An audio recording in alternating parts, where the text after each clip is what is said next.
नमस्कार. मॅक्स महाराष्ट्रामध्ये आपलं स्वागत आहे. मी आहे किरण सोनावणे.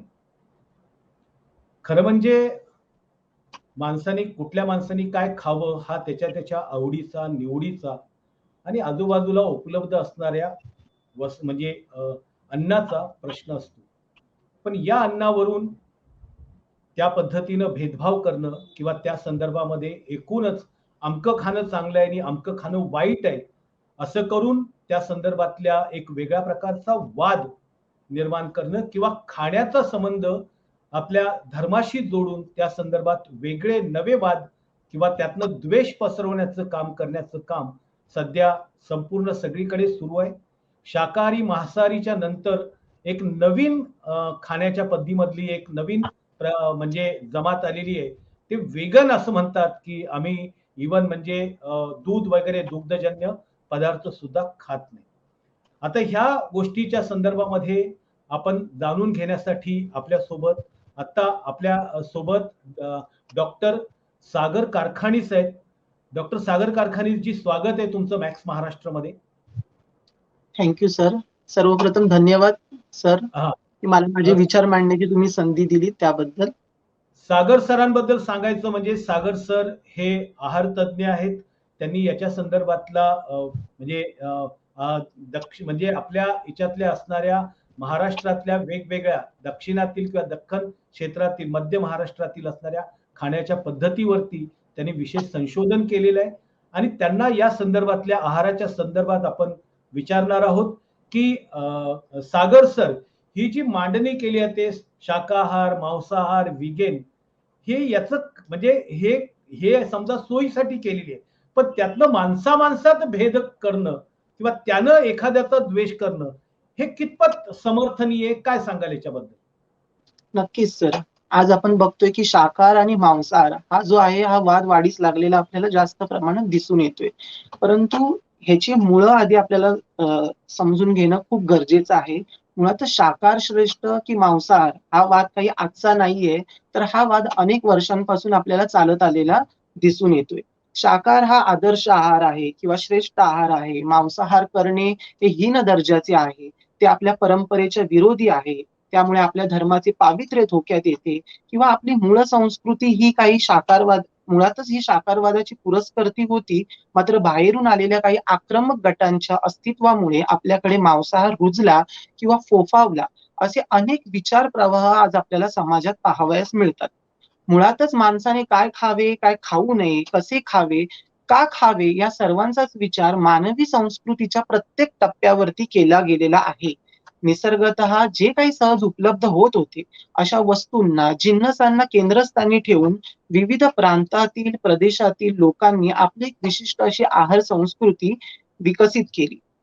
हो. भारतीय संस्कृतीच्या इतिहासाचा जर आपण वस्तुनिष्ठपणे अभ्यास केला तर अगदी प्रागैतिहासिक काळापासून आपल्याला शाकाहाराबरोबरच मांसाहाराचे अस्तित्व सुद्धा पाहावयास मिळते. आता शाकाहार म्हणजे नक्की काय? तर धान्य, कडधान्य, कंदमुळे, पाने, फुले, फळे यांचा उपभोग हा प्रामुख्याने शाकाहारामध्ये घेतला जातो. तर मासे म्हणजे जलचर प्राणी, पक्षी म्हणजे पक्षी वगैरे खेचर म्हणजे आकाश संचारी प्राणी आणि भूचर म्हणजे जमिनीवरील जनावरे यांच्या मांसाचा उपभोग हा प्रामुख्याने आपण मांसाहारात घेत असतो. आता या दृष्टिकोनातून जर प्रागैतिहासिक मानवाच्या आहाराचा विचार केला तर सुरुवातीला भटके जीवन जगणाऱ्या या अवस्थेत निसर्गतः जी काही फळे, कंदमुळे उपलब्ध होत होती त्यांच्या बरोबरच लहान मोठ्या प्राण्यांची, पक्ष्यांची शिकार करून त्याच्याही मांसाचा उपभोग हा आदिमानव घेत होता. याशिवाय सोबतच मासेमारी सुद्धा केली जात होती. या काळातील जी काही आपल्याला शैलचित्रे सापडली आहेत त्यामध्ये हरणाची, रानडुकराची शिकार आणि मासेमारीची चित्रे आढळतात. इथे मी एक उदाहरण देऊ इच्छितो. उत्तर प्रदेशातील जाऊर येथील मध्याश्मयुगीन काळातील शैलचित्रात एक माणूस शिकारीत मारलेले प्राणी आपल्या गाठोड्यात भरून ते गाठोडे पाठीवर मारून घेऊन जाताना दाखवला आहे. आता त्याच्या हातात धनुष्यबाण असून त्याच्या गाठोड्यात आपल्याला मासे, उंदीर, हरिण इत्यादी प्राणी दिसून येतात. आता हे सर्वच संदर्भ तत्कालीन मांसाहारावर प्रकाश टाकण्यासाठी आपल्याला महत्वपूर्ण ठरतात. आता पुढे शेतीच्या शोधानंतर विविध डाळी असतील, कडधान्य असतील, अन्नधान्य असतील यांचा आहारात समावेश झाला. व त्यामुळे मांसाहार लुप्त झाला का? तर बिलकुल नाही. मांसाहार लुप्त झाला नाही. म्हणजेच येथे आपल्याला शाकाहार आणि मांसाहार या दोघांचेही सहअस्तित्व पाहावयास मिळते. दुसरा एक मुद्दा असा, की अनेकदा समाजात आज जे आपण बघतो, की शाकाहाराचे जे काही महत्त्व अधोरेखित केले जात आहे, हे महत्त्व अधोरेखित करण्यासाठी व त्यायोगे आपल्या हिंदू धर्माचे पावित्र्य जपण्यासाठी वैदिक परंपरांचा, आहार संस्कृतीचाही संदर्भ दिला जातो. मात्र इथे एक मुद्दा लक्षात घेणे आवश्यक आहे. तो म्हणजे वैदिककालीन समाज हा पूर्णपणे काही शाकाहारी नव्हता. शाकाहाराबरोबरच मांसाहारही समाजामध्ये प्रचलित होता. मग घोडा असेल, मेंढी असेल, म्हैस असेल, शेळी असेल यांच्या मांसाचा उपभोग कमी अधिक प्रमाणात समाजामध्ये घेतला जात होता. वेदांमध्ये जवळपास 250हून प्राण्यांची वर्णने आली आहेत आणि त्यातील 50 एक प्राणी हे खाण्यायोग्य सांगितले आहेत. ऋग्वेदात घोडा, बैल, म्हैस, मेंढा यांचा उल्लेख प्रामुख्याने अन्नाच्या संदर्भात आपल्याला पाहावयास मिळतो. एवढेच नव्हे तर लग्न प्रसंगी भाकड गायींचा अन्नासाठी बळी दिला जात होत्या. पाहुण्यासाठी किंवा जे काही आपल्या घरी पै पाहुणे येत होते त्यांच्या पाहुणचारासाठी राखून ठेवलेल्या गायीला अतिथी गो म्हटले जाई. मात्र कालांतराने जसजसा शेतीचा विकास होत गेला, तसतसं शेती करण्यासाठी, नांगर चालवण्यासाठी बैलाची आवश्यकता असल्याने या बैलाच्या पैदाशीसाठी गायीची उपयुक्तता लक्षात घेऊन सुरुवातीला गोगण्य असणारी गाय अगण्य म्हणजेच न मारण्यायोग्य ठरवली गेली. याशिवाय शतपथ ब्राह्मण, याज्ञवल्क्य संहितेत महोक्ष म्हणजे मोठा बैल आणि महाज म्हणजे मोठा बकरा यांचा पाहुण्यांसाठी बळी द्यावा असे म्हटले आहे. 16 संस्कारांपैकी एक असणाऱ्या अन्नप्राशन संस्कारात अन्नप्राशन संस्कारातही मांसाहाराला अधिक महत्त्व दिलं गेलेलं दिसतंय.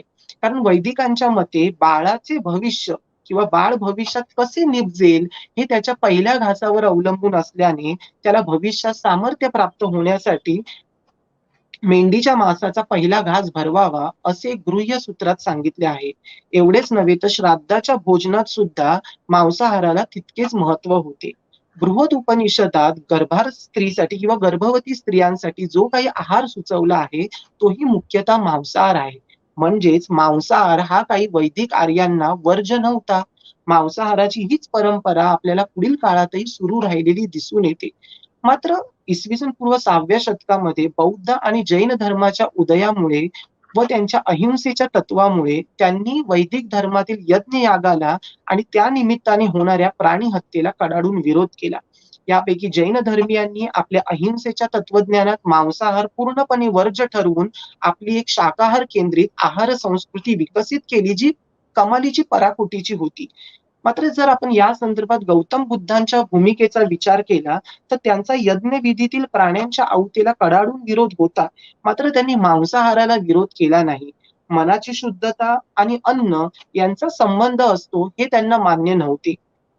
विनय पिटकात मांस आणि मासे खाण्यास परवानगी दिली होती. मात्र भोजनासाठी मुद्दामून काय म्हणू शकतो की प्राणी हत्या करू नये असे त्यांचं ठाम मत होतं. समजा जर भिक्षेत मांस कोणी दिले तर ते स्वीकारण्यास, खाण्यास त्यांनी मनाई केली नव्हती. मात्र दुसऱ्या बाजूला या जैन आणि बौद्ध धर्माच्या उदयामुळे आणि या धर्मांनी वैदिक कर्मकांडांना, पशुहत्येला जो विरोध केला, त्यामुळे वैदिक धर्मासमोर एक आव्हान उभे ठाकले. त्यामुळे याज्ञिकांनीही जोरदार शाकाहारवादाचा पुरस्कार केला. पुढे सम्राट अशोक असेल किंवा गुजरातचा चालुक्य राजा कुमारपाल असेल, या राज्यकर्त्यांनी आपल्या साम्राज्यात शाकाहारवादाला प्रोत्साहन दिले. विशेषतः जर कुमारपालच्या संदर्भात बोलायचे झाले तर कुमारपालने सत्तेवर येण्यासाठी जैन मुनी, जैन आचार्य हेमचंद्र याचा पाठिंबा मिळवण्यासाठी शाकाहारवादाला हेतू पुरस्सर प्रोत्साहन दिलेले आपल्याला दिसून येते. तर त्याचबरोबर वैष्णव पंथ असेल किंवा स्वामीनारायण पंथ असेल यासारख्या शाकाहारवादाचा पुरस्कार करणाऱ्या पंथांच्या प्रभावामुळे हळूहळू शाकाहाराकडे एक आदर्श आहार म्हणून पाहिले जाऊ लागले. अर्थात त्यामुळे मांसाहाराची परंपरा पूर्णपणे खंडित झाली असेही आपण म्हणू शकत नाही. कारण मुळातच रोजच्या आहारात मांसाहाराची सवय असलेल्या समाजाला एकदमच शाकाहाराकडे वळणे तेवढे शक्य नव्हते, हेही तितकेच खरे आहे. त्याच्यामुळे शाकाहार जरी आज आपण म्हणजे शाकाहारवादाचे जरी आज तोंड माजवलं जात असेल तरी शाकाहार आणि मांसाहार या दोघांचेही सहअस्तित्व आपल्याला प्राचीन काळापासून दिसून येते. तसेच जर बघायला गेलं तर निसर्गातील गूढ शक्तीचे वाटणारे भय देवदेवतांची अवकृपा आणि भूताखेतांची वाटणारी भीती इत्यादी गोष्टी तत्कालीन समाजात आपल्याला खोलवर रुजलेल्या दिसूनच येतात. त्यामुळे दैनंदिन जीवनातील येणारे जे काही विविध अडथळे असतील किंवा अतिवृष्टी, अवर्षण सारखे प्रसंग असतील, विहिरीचे पाणी अचानक जाणे असो किंवा रोगराई पसरणे असो, अर्थात या सगळ्याच मागे देवदेवतांचा कोप आहे, ही सुद्धा भावना लोकांची होतीच. आणि मग त्यातून कुलदैवतेला, ग्रामदैवतेला, क्षेत्रपाल इत्यादी देवतांना प्रसन्न करण्यासाठी जे जे आपल्याला प्रिय ते आपल्याही देवतांना प्रिय असणार, निदान असायला पाहिजे, या विश्वासाने आणि श्रद्धेने व भाजी भाकरीपासून ते बोकडा रेड्यापर्यंत सर्व तऱ्हेचे नैवेद्य दिले जात होते. अर्थात देवासाठी बळी दिलेल्या प्राण्यांच्या मांसाचा काही अंश किंवा घटक इष्टदेवतेला अर्पण केल्यानंतर उर्वरित जे काही प्रसाद होत मांस होतं ते प्रसाद म्हणून भक्षण केलं जात होतं. आजही आषाढात मरी आई, लक्ष्मी आई, म्हसोबा असेल किंवा सटवाई असेल किंवा अन्य 64 योगिनींपैकी एक तरी योगिनीसाठी किमान कोंबड्याचा बळी देण्याची प्रथा आपल्याला पाहावयास मिळते. तसे चांद्रसेनीय कायस्थ प्रभू असतील किंवा पाठारे प्रभू, कोळी, आगरी इत्यादी ज्ञातींमध्ये भाद्रपदात गौरी पूजनासाठी नवरात्रीत अष्टमीला सामिष नैवेद्य दाखवण्याची परंपरा होती, जी आजही पाहावयास मिळते. म्हणजेच मांसाहार हा काही भारतीय संस्कृतीला नवीन नाही आहे, तर त्याची पाळेमुळे आपल्याला खूप प्राचीन काळापासून दिसून येतात, हे असं आपण इथे म्हणू शकतो. बरोबर. दुसरा एक खूप मोठ्या प्रमाणात एक आक्षेप घेतला जातो, की जसं आता तुम्ही तर एकदम स्पष्टच केलं, की आमच्या धर्माने निश्चित सांगितलेलं आहे. आमच्या धर्मात मांसाहार करायचा नाहीये. तर एक जैन धर्म वगळला आपण, तर बाकी हं. कुठल्याही म्हणजे हिंदू धर्मातल्या याच्यामध्ये असं दिसत नाही. तरी सुद्धा खाण्याच्या पद्धतीवरून एखाद्याचा द्वेष करणं, हे कितपत कितपत योग्य आहे? अजिबातच योग्य नाही. आपण म्हणू शकत नाही, की म्हणजे खाण्यापिण्यावरून म्हणजे ह्यामागे जर बघायचं झालं, तर पुन्हा एकदा आपल्याला वर्णव्यवस्था आणि जाती व्यवस्थेकडे पाहावं लागेल, की जाती व्यवस्था अधिकाधिक घट्ट करण्यासाठी मग शाकाहार कसा योग्य आहे आणि मांसाहार कसा अयोग्य आहे, हे दाखवण्याचा प्रयत्न जाणीवपूर्वक केला गेलेला दिसतोय, की त्याच्यामागे. आणि आता पुन्हा एकदा जर बघायचं झालं, तर आधुनिक काळात बघायला गेलं, तर हिंदू धर्माचं किंवा काय म्हणू शकतो, की आपल्या आपल्या धर्माचं आपल्या धर्माचं एक वर्चस्व प्रस्थापित करण्यासाठी किंवा आपलाच धर्म किंवा आपण जे खातो ते कसं योग्य आहे, तेच कसं आदर्श आहे, हे दाखवण्याचा तो प्रकार आहे, जो अक्षरशः चुकीचा आहे. आणि इथे अजून एक आपण मुद्दा असा मांडू शकतो, की अनेकदा की आपलाच आहार योग्य आहे हे दाखवण्यासाठी किंवा तुम्ही जो म्हणतो, की भेद जो प्रस्थापित जो केला जातो, तो हं. प्रस्थापित करण्यासाठी अनेकदा आयुर्वेद शास्त्राचा सुद्धा आधार घेतला जातो. अनेकदा हो. दाखवून दिलं जातं, की आयुर्वेदामध्ये सात्विक आहार हाच आदर्श आहार मानलेला आहे आणि हो. आयुर्वेदानुसार मांसाहाराला पूर्णपणे वर्ज्य ठरवलेलं आहे, जे पुन्हा एकदा चुकीचं आहे. ओके. म्हणजे जर आपण बघितलं, की आयुर्वेदातले जे काही विविध ग्रंथ असतील, म्हणजे चरक संहिता असेल, सुश्रुत संहिता असेल, अष्टांग हृदय असेल, क्षेम कुतूहल असेल, या सर्वच ग्रंथांमध्ये आहार आणि आरोग्य यांचा परस्पर संबंध अधोरेखित करताना ग्रंथकर्त्यांनी मांसाचे विविध प्रकार आणि त्यांचे गुणविशेष सांगितले आहेत. तसेच काही मांसाहारी पदार्थांच्या त्यांनी पाककृतीही नमूद केल्या आहेत. हं. उदाहरणार्थ वाग्भटाने आपल्या अष्टांग हृदय ग्रंथात म्हटले आहे, की मांसासारखा शरीराला पुष्ट करणारा दुसरा कोणताच पदार्थ नाही. त्यातही मांसाहारी प्राण्यांचे मांस हे मांसावरच वाढले असल्याने ते विशेष पुष्टीदायक असते. अष्टांग हृदय बरोबरच इतरही जर तुम्ही आयुर्वेद शास्त्रावरील ग्रंथ पाहिले, तर त्याच्यामध्ये विविध प्राण्यांचे मांस भक्षण केल्याने कोणते लाभ होतात, हे सुद्धा सविस्तरपणे सांगितलेले आहे. उदाहरणार्थ रानरेड्याचे मांस हे बलवर्धक असते, तर पाळीव रेड्याचे मांस हे स्निग्ध व पित्तशामक असते. रानडुकराचे मांस हे बलवर्धक आणि वातदोष कमी करते. रान कोंबड्याचे मांस हे पचायला हलके असते, पुष्टीवर्धक असते. याउलट पाळीव कोंबड्याचे मांस हे थोडे पचायला जड असते. शेळीचे मांस हे रुचकर आणि पुष्टीवर्धक असते. मात्र ते पचायला थोडेसे जड असते. तर कोकराचे मांस हे शीत, पचायला हलके असते. अशा प्रकारची एक विवेचन आपण म्हणू शकतो, की अशा प्रकारची एक जी मांडणी आहे आयुर्वेद शास्त्रानुसार या सगळ्या ग्रंथांमध्ये केलेली आहे. म्हणजेच आयुर्वेद शास्त्रात जे काही मांसाचे गुणवैशिष्ट्य अधोरेखित केले आहे त्यावरून तत्कालीन समाजाचा मांसाहाराकडे पाहण्याचा दृष्टिकोन समजतो. मग यावरून आपण कसं म्हणू शकतो की आयुर्वेदात सात्विक आहार हा श्रेष्ठ मानलेला आहे आणि मांसाहार हा वर्ज्य केलेला आहे, तर हे सुद्धा चुकीचं आहे. म्हणजे मुळातच आज समाजामध्ये शाकाहारवादाचे स्तोम माजवण्यासाठी किंवा शाकाहार हाच आदर्श आहार आहे हे दाखवण्यासाठी जी काही आपण म्हणू शकतो की जसा त्याचा प्रचार केला जात आहे किंवा जे काही संदर्भ दिले जात आहे ते संदर्भ पुराव्यानिशी तपासून बघणे आज त्याची नितांत आवश्यकता आहे आणि त्यानंतरच आपण खऱ्या अर्थाने अंतिम निष्कर्षापर्यंत पोहोचू शकतो. सर, शाकाहारी खाणं योग्य आहे की मांसाहारी खाणं योग्य आहे? तर काय वाटतं तुम्हाला यावरती? शाकाहारी खाणं योग्य की मांसाहारी खाणं योग्य? दोन्हीचा समतोल महत्वाचा आहे. मी जसं आताच म्हटलं की आयुर्वेद शास्त्रामध्ये शाकाहाराबरोबर मांसाहाराचा सुद्धा पुरस्कार केलेला आहे. त्याच्यामुळे फक्त शाकाहारच योग्य आहे आणि मांसाहार अयोग्य आहे असं आपण ते म्हणू शकत नाही की दोन्ही आहार पद्धती आहेत आणि या आहार पद्धतींचे अस्तित्व आपल्याला प्राचीन काळापासून दिसून येतं आणि अनेक समुदाय जे काही बघायला गेलं तर प्राचीन काळापासून जर जाती व्यवस्था आपण बघितली, वर्ण व्यवस्था बघितली तर अनेक समाज आपल्याला असे दिसून येतील, विशेषतः वंचित समाज असेल की ज्यांचा आहार हा मुख्यतः मांसाहार होता. त्याच्यामुळे फक्त जर आपण शाकाहारवादच आदर्श आहार ठरवला तर मग जो समाज आजपर्यंत मांसाहारावरती पोचला गेला किंवा ज्यांचं उदरनिर्वाहाचं साधन फक्त आणि फक्त किंवा ज्यांचं अन्न हे मुख्य मांसाहार होतं, मग त्यांच्यावरती अन्याय केल्यासारखं होईल. सर, हा नक्की भेदभाव कशामुळे होतो याचा, म्हणजे शाकाहारचा आणि मांसाहारचा? मुळात आज जर आपण बघितलं तर सद्यस्थितीमध्ये कोण कसं वागतो याचा थेट संबंध हा कोण काय खातो आणि काय खात असावा याच्याशी सहजतेने जोडला जातो.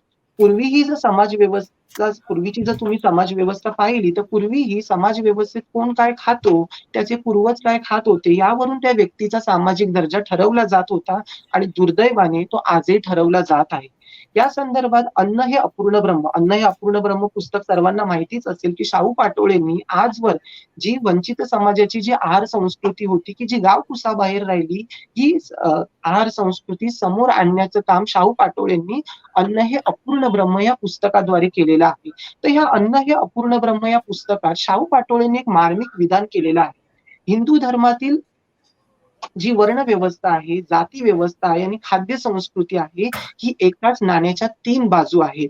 भारतीय समाज व्यवस्थेत सर्वात वरचा मानवी समूह हा अतीव शाकाहाराचा पुरस्कर्ता असल्याने त्या वर्गाचे पीळ आजही जागोजागी कायम आहेत.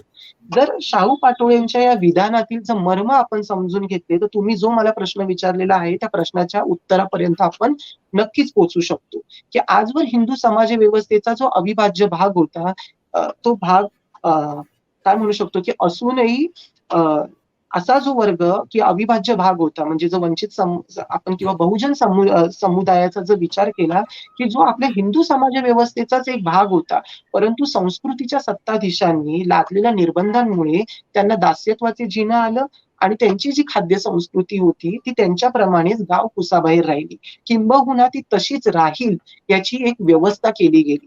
त्यांच्या आहारात परंपरेने लादलेले गोवंश आणि महिष वंश मांसाचा समावेश असल्याने त्यांच्याकडे हीन दृष्टिकोनातून पाहिले गेले. समाजाच्या सामाजिक, धार्मिक, आर्थिक कृतींचे नियंत्रण करणाऱ्या वरिष्ठ समुदायाने जाती व्यवस्थेतील आपले स्थान अबाधित राखण्यासाठी पाड खाणारे किंवा ढोर खाणारे म्हणून त्यांची हेटाळणी केली. म्हणजेच एका बाजूला गाय, बैल यांचे मांस जे परंपरेने मान्य होते आणि जे कालओघात निषिद्ध आणि धर्माचरणाच्या विरोधी ठरलं, तेच मांस सोयीस्करपणे एका विशिष्ट समुदायाच्या आहारात शतकानुशतके टिकवून ठेवायचे, त्यासाठी आर्थिक जीवनाचे नियमन करायचे आणि दुसरीकडे आम्ही जे खातो ते आणि तेवढेच सात्विक, पवित्र, श्रेष्ठ आणि धर्ममान्य ते जे खातात ते निकृष्ट, अपवित्र असे अवडंबर माजवायचे. हा निव्वळ आणि निव्वळ आहाराच्या माध्यमातून जाती व्यवस्था घट्ट करण्याचा एक प्रयत्न होता. हे लक्षात घेणे या निमित्ताने महत्वाचे आहे. आणि आजही अप्रत्यक्षरित्या आपले धार्मिक श्रेष्ठत्व सिद्ध करण्यासाठी पुन्हा एकदा या साधनाचा वापर केला जात आहे.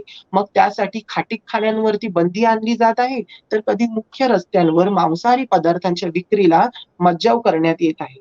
तर कधी या विचाराचे टोक गाठत फक्त आम्ही शाकाहारवाद्यांनाच फ्लॅट देणार, शाकाहारवाद्यांनाच आम्ही घरांची विक्री करणार, असेही बेधडकपणे सांगितले आहे. मुळातच कोण्या एका समुदायाच्या धर्मामुळे दुसरा धर्म बुडत नसतो. त्यामुळे धर्मरक्षणार्थ खाण्यापिण्यावर बंधने लादणे मला वाटतं चुकीचे आहे. प्रत्येकाचा धर्म हा स्वतंत्र असून त्याने काय खावे, काय खाऊ नये हे ठरवण्याचा अधिकार त्या प्रत्येक व्यक्तीला आहे. ज्या महाराष्ट्रात शाहू फुले आंबेडकर यांनी समताधिष्ठित समाज रचना तयार करण्यासाठी प्रयत्न केले, तेथे शाकाहार आणि मांसाहार यांच्या आधारे सामाजिक विषमतेच्या भिंती उभ्या करणे मला वाटतं आता योग्य नाहीये. व्यक्ती तेवढ्या प्रकृती आणि त्यांचे खानपान हे वेगवेगळे असणारच. त्याला कोणत्याही एका चौकटीत आणण्याचे काम हे व्यक्ती स्वातंत्र्य आणि मूलभूत हक्क यांना छेद देणारे ठरू शकते. त्यामुळे शाकाहार आणि मांसाहार या दोन्ही आहार संस्कृतीचा आदर बाळगून एक समन्वयाचे धोरण प्रत्येकाने अवलंबले पाहिजे. कारण वर्षानुवर्षे भारतात एकोप्याने नांदणाऱ्या विविध धार्मिक, वांशिक, प्रादेशिक समुदायांमधील त्यांच्या खाद्य संस्कृतीतील समन्वय हीच खरी भारताची ओळख आहे आणि हीच खरी भारतीय संस्कृती आहे. त्याच्यामुळे शाकाहार हा आदर्श आहे की मांसाहार हा हीन दर्जाचा आहे, असा भेद करणं किंवा असा मुळातच संघर्ष करणं मला वाटतं चुकीचं आहे. सागर सर, आणखी एक प्रश्न या निमित्तानं उपस्थित हा होतो सर. आहे, की असं म्हटलं जातं की म्हणजे शाकाहार हा म्हणजे माणसाच्या आरोग्याला खूप चांगला आहे आणि मांसाहार हा काही चांगला नाहीये, हानिकारक आहे. याच्यामध्ये तुम्ही आहार तज्ञ आहात, नेमकं याच्यामध्ये काय तथ्य आहे? ते मी जसं सुरुवातीला म्हटलं, की ही जी परंपरा आहे मुळातच ह्याला पुन्हा एकदा आधार कसला दिला जातो, तर आपण संदर्भ देतो आयुर्वेदक शास्त्राचा. मग आयुर्वेदात सर्वच ठिकाणी मी जसे ग्रंथांची नावं घेतली, अष्टांग हृदय असेल किंवा चरक संहिता असेल, सुश्रुत संहिता असेल, या सर्वच ग्रंथांमध्ये प्रत्येक अन्न आणि आपण म्हणू शकतो, की त्या अन्नाचा आणि अन्न आणि आरोग्य यांचा विचार करत असताना मांसाहाराला सुद्धा स्थान दिलेलं आहे. प्रत्येक मांसाचे गुण सांगितलेले आहेत. म्हणजे कोणतं मांस खाल्ल्याने तुम्हाला काय लाभ होऊ शकतो, कोणता फायदा होऊ शकतो, कोणते इव्हन कोणत्या प्रकारचा त्रास होऊ शकतो, या सर्वच गोष्टींची मांडणी सुद्धा तिथे केलेली आहे. मग त्याच्यामुळे ही जी परंपरा आहे, मग ही परंपरा आपल्याला प्राचीन काळापासून जी चालत आलेली दिसते, की ज्याला आयुर्वेद शास्त्राची जोड दिली गेलेली आहे. त्याच्यामुळे हां, बरोबर आहे. त्याला शास्त्राचा आधार दिला गेलेला आहे. पण दुसरी हं, गोष्ट असा एक जो तुम्ही आता अनेक उदाहरणं दिले म्हणजे ग्रंथांमधले उदाहरण दिले याच्यातलं. हं. पण जगभरामध्ये जे काही आपल्याला चित्र दिसतंय, की सगळीकडे मनुष्य हा म्हणजे मिश्राहारी आहे. म्हणजे अगदी बरोबर. थंड प्रदेशात तर मांस खाल्ल्याशिवाय तो मनुष्य तिथे जगू शकत नाही. तर इथे जे बरोबर. सांगितलं जातं, की मांस म्हणजे माणसाचं शरीर जे आहे ते फक्त शाकाहारासाठी बनलेलं आहे. ते मांसाहारासाठी बनलेलं नाहीये. तर या आता तुम्ही आहार तज्ञ आहेत. अनेक प्रकारच्या आहारांच्या संदर्भात तुमचा अभ्यास आहे. तर यात किती तथ्य आहे? सर मुळातच मी म्हटलं ना, की हा जो विचार आहे, हा विचार का समाजामध्ये रुजवला जात आहे, ह्याचा विचार करण्याची आज नितांत गरज आहे. म्हणजे हां. याच्यामध्ये खरंच तुम्हाला की शाकाहारी झाल्याने तुम्हाला आरोग्याच्या दृष्टिकोनातून फायदे होणार आहेत, की यामध्ये कोणता तरी एक धार्मिक प्रोपगेंडा आहे, की एक धार्मिक विचार आहे किंवा एक आपली सत्ता आहाराच्या माध्यमातून लादण्याचा तो प्रयत्न आहे, हा विचार करण्याची आता नितांत गरज आहे. कारण की जेव्हा कोणत्याही वर्गावरती, कोणत्याही समाजावरती जेव्हा आपलं वर्चस्व प्रस्थापित केलं जातं किंवा वर्चस्व प्रस्थापित करायचं असतं, त्यासाठी जी काही वेगवेगळी माध्यमं वापरली जातात, त्यापैकी आहार हे सुद्धा एक माध्यम आहे.